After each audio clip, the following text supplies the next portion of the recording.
Merci.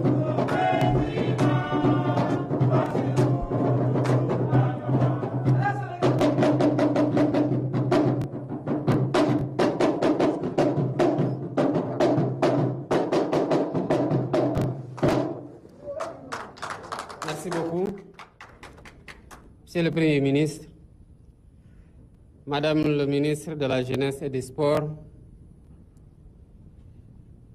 Mesdames, Messieurs les ministres et collaborateurs, Monsieur le Président du Comité national olympique et sportif sénégalais, Monsieur le Président de la Fédération sénégalaise de football, Monsieur Pape Thiaw,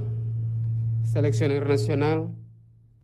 cher Khalidou Koulibaly, capitaine de l'équipe nationale, cher Lion de la Teranga, vaillants supporters de l'équipe nationale, Mesdames, Messieurs les partenaires, Mesdames, Messieurs les journalistes, chers invités, Mesdames, Messieurs. C'est avec un honneur empreint de fierté nationale que je procède au nom de toute la nation sénégalaise à la remise officielle du drapeau national à notre équipe de football en route vers la Coupe d'Afrique des Nations Maroc 2025. En cette occasion empreinte de solennité et de symbolisme républicain, devant les représentants des institutions de la République et des différentes couches de la société sénégalaise, j'éprouve une profonde émotion en sacrifiant à une tradition bien connue du mouvement sportif. En vous confiant le drapeau national, la nation vous confie une mission sacrée: porter haut les couleurs du Sénégal, défendre l'honneur d'un peuple uni, écrire une nouvelle page de notre épopée sportive. Cher Lion, le drapeau que je viens de vous remettre n'est pas un simple étendard. C'est le souffle d'une nation, le symbole de notre dignité, de notre honneur, de notre unité. Il incarne le travail, la foi et la persévérance de millions de Sénégalaises et de Sénégalais qui croient en vous, qui vivent à travers vous et qui vont vibrer à chacun de vos gestes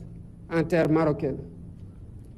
Tout footballeur aurait aimé être à votre place. Si le choix du sélectionneur s'est porté sur vous, c'est parce que vous représentez aujourd'hui l'espoir et l'exigence du peuple sénégalais en termes de performance. Faites preuve d'une solidarité exemplaire. Restez unis par le même objectif. Jouez ensemble, combattez ensemble, souffrez ensemble pour en définitive triompher ensemble. Incarnez la discipline dans l'effort, la persévérance dans l'épreuve, la cohésion dans la difficulté. Faites corps avec le peuple qui vous porte et faites de cette CAN encore un autre moment de grandeur comme en 2022. Cher coach Pape Thiaw, vous êtes héritier d'une génération dorée. Vous êtes un homme de rigueur, de passion et de foi. Vous avez su redonner souffle et fraîcheur à cette équipe. Vous avez su allier discipline, rigueur et humilité pour maintenir notre équipe nationale à un niveau de performance élevé. Sous votre conduite, le Sénégal avance avec sérénité, dans le respect de son identité et résolument passionné dans la recherche de l'excellence. Le classement FIFA place aujourd'hui le Sénégal 18e nation au monde et 2e nation en Afrique. Ces résultats ne doivent rien au hasard. Ils sont le fruit d'une politique sportive ambitieuse, constante et structurée. L'État du Sénégal, avec conviction et détermination, a investi dans la formation, les infrastructures, la gouvernance et l'accompagnement des disciplines sportives en général et du football en particulier. Car je crois fermement que le sport n'est pas seulement une activité ludique, un jeu. Il est plus qu'un jeu. Il est profondément un moyen d'éducation, un moteur d'unité et un levier de développement économique et social. Je salue les multiples initiatives privées nationales et internationales dans le football. Et je tiens à féliciter le président de la Fédération sénégalaise de football, les membres du comité exécutif et tous les acteurs de la discipline pour leur engagement sans faille et la qualité du travail effectué au service du développement du football dans notre pays. Vous êtes un partenaire essentiel dans cette marche vers l'excellence. Chers Lions, vous portez les espoirs de toute une nation. Vous partez au Maroc à la quête d'un nouveau titre continental. Ayez en bandoulière la noblesse, la combativité et la foi qui font l'âme du Sénégal. Pour cette CAN Maroc 2025, notre objectif est sans ambiguïté. Conquérir une deuxième étoile et ouvrir une nouvelle page de l'histoire du Sénégal au panthéon du football africain. L'État du Sénégal sera toujours à vos côtés, avec les moyens nécessaires pour vous accompagner, vous soutenir et vous encourager sans relâche. Vous ne serez jamais seul. Vous avez derrière vous une nation entière, un gouvernement engagé et un peuple uni dans l'amour du drapeau national. Je remercie ici nos valeureux supporters, ces femmes et ces hommes, jeunes et moins jeunes, qui portent les couleurs du Sénégal avec passion, dans nos rues, dans nos stades et au-delà de nos frontières. Je vous exhorte, chers supporters, à continuer dans la cohésion, la discipline et l'unité, car c'est ensemble, dans la fraternité et le respect, que nous serons plus forts. Je remercie également les journalistes qui accompagnent partout l'équipe nationale de football, qui partagent les résultats et les émotions avec le peuple sénégalais et qui, dans des moments difficiles, savent cultiver la patience, la retenue et l'espoir. Lions de la Teranga, quand vous foulerez les pelouses marocaines, rappelez-vous que chaque ballon que vous toucherez, chaque hymne que vous entendrez, chaque regard tourné vers vous seront accompagnés par le poids de l'amour et la fierté de tout un peuple. Vous êtes les visages de notre jeunesse, les ambassadeurs de notre nation et les symboles de la grandeur du Sénégal. Au nom de la nation toute entière, je viens de vous remettre le drapeau national, symbole de notre foi, de notre unité et de notre détermination. Allez les lions, allez écrire une nouvelle page de gloire, allez chercher une deuxième étoile et que Dieu bénisse vos efforts, qu'il vous protège et vous inscrive sur le chemin de la victoire. Vive les lions de la Teranga, vive le Sénégal, Manko Utindamli.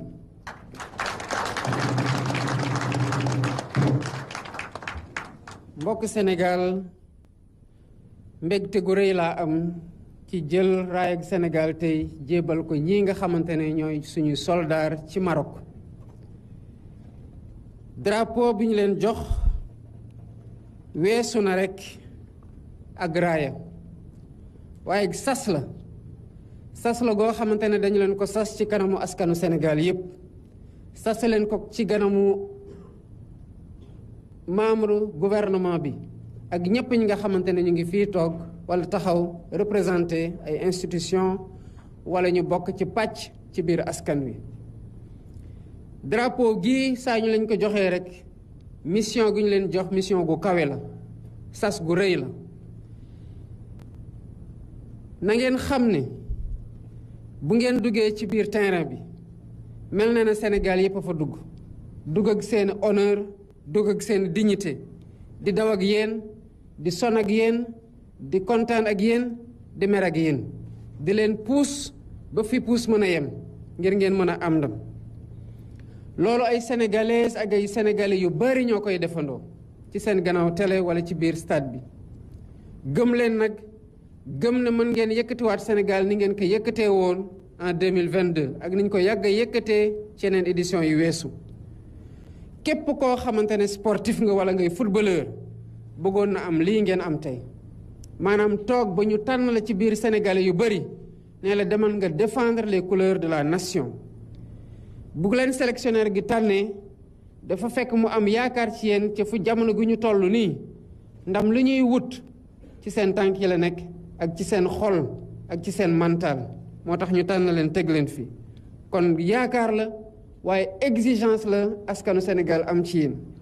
kon na ngeen booloo manko def preuve de solidarité xam ne yéen a bokk objectif di xàcceendoo di dóorandoo di waxtaanee lépp di déggoo ci lépp loolu moo leen di may ndam mu doon seen ndam waaye doon tamit ndamal Sénégal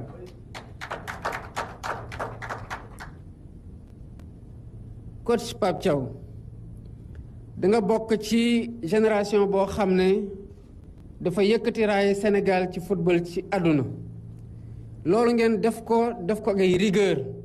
ba tax Sénégal gën a ñeme gën a découvrir potentiel am gën a xam lan la mën a def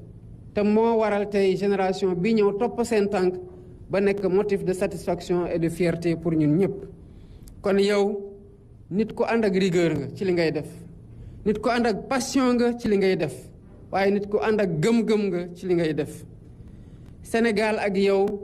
mu ngi continuer di avancer ba ñu nekk tey ci classement FIFA 18e nation ci àdduna ak ni réew àdduna bëree yépp nekk tey ñaareelu réew ñi ci gën a xarañ ci Afrique résultat yi ngeen am du hasard rigueur la ak politique sportive ci côté état ak ci seen encadrement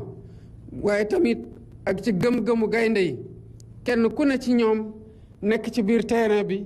gàddu responsabilité nii li ñuy may ndam di sargal Sénégal ci loxoom la nekk ci tànkam la nekk ci xolam la nekk ak ci xelam kon loolu moo tax Sénégal yàgg investir ci infrastructure ci gouvernance ak ci politique sportive de façon générale waaye football de façon en particulier football bi ngi nekk seen métier te tax ñu toog taxaw fii tey di leen yëbal ni ay ndawu Sénégal weesu na ak po c'est plus qu'un jeu moo tax dañ ko jàppee moteur d'éducation dañ ciy jaare yar suñu ndaw ñi jaare ci suqale réew mi économiquement waaye tamit socialement may bëgg a jeexal ci féliciter le président de la fédération waaye féliciter membre comité exécutif bi yépp ak ñëpp ñi nga xamante ne ay acteurs lañu de près et de loin dans l'ombre ou sous les projecteurs di liggéey ngir qualité résultat travail bi ngeen di am ak résultat yi nga xamante ne mooy suñu résultat cher Lion gaynde yi yéen a ngi dem Maroc uti ci beneen raaya mooy beneen étoile mooy beneen coupe na ngeen xam ne que loolu dem ba jeex moo leen koy may waaye yàgg ngeen ko def war na ngeen ñu ci bi ngeen demee yàggul dara Congo que nekk extérieur nekkul handicap ci biir terrain bi 11 contre 11 la talent moo fay nekk ak joxe lépp ba jeex te na ngeen xam ne nu ñuy supporter équipe ni leen di Sénégalais di supporter moo ko ëpp foofu ngeen gis leen ngeen bañ leen gis na ngeen ko yëg bu baax a baax xam ne que vous n'êtes pas seul et vous ne serez jamais seul état du Sénégal dina nekk seen wet taxawu leen jox leen conditions yi war accompagner leen soutenir leen ak ñëpp ñi nga xamante ne dinañ ko def te bokk ci yeneen pàcc ci biir réew mi di jaajëfal bu baax supporters yi muy góor ak jigéen mag ñi ak ndaw ñi ñii nga xamante ne raaye Sénégal bu yëkkatoo ci kaw ñu wane suñu mën-mën di puus lépp doon modèle de supporter ci stade yi biir réew mi ak bitim réew yéen lañ koy sargale kon gàcce ngalaama yéen di sargal bu baax journalistes yi yéen ñi nga xamante ne yéenay accompagner équipe bu fu mu nekk xam nañu ne yéenay dund mbir mi ci biir tàng-tàng gi xëy na ñun sax gën nañoo sore di seetaan ci télé yi waaye yéen ñi koy gis en direct waaye di joxe résultats yi di joxe émotions yi di joxe passion yi waaye di ko def ak patience di ko def ak retenue waaye di ko def ak dal ak yaakaar gi nga xamante ne moom ngeen di transmettre kon gàcce ngalaama yéen tamit yéen journalistes yi mbokk Lions yi na ngeen xam ne que ndaw Sénégal yi dañuy gis seen bopp ci yéen ngeen nekk ambassadeur ak symbole ci lii di wane ne suñu askan gu mag la suñu réew gu mag la kon ci tuuru Sénégal drapeau bii ma leen jox nii na ngeen xam ne mooy mandarga suñu gëm-gëm mandarga suñu booloo ak suñu mbokkoo waaye mandarga suñu détermination dem jëli ndam li nga xamante ne moom la yeneen dëkk yi ngeen fa dajeel am pour daje foofu ci Maroc kon dem leen ngeen bindalaat ñu beneen page bu gën a rafet ci footballu Sénégal yal na yàlla sàmm seen cër sàmm seen xel sàmm seen groupe sàmm seen cohésion seen booloo yëpp barkeel seen effort yi ngeen nar a def sur le terrain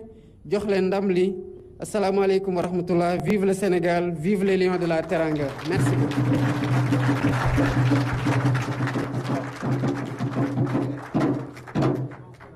Nous remercions son Excellence, Monsieur le Président de la République, pour son message vibrant et revigorant qui va accompagner les Lions tout au long de la compétition. Nous saluons la présence de Madame la Première Dame à nos côtés également.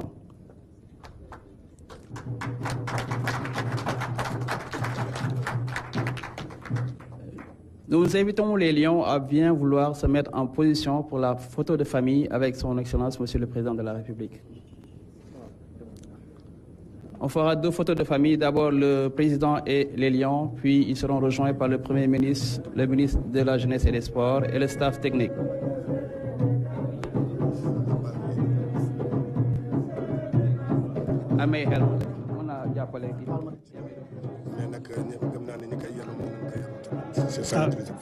waaw kaddu jiitu réew mi nekk na ay kaddu yu am solo yoo xamante ni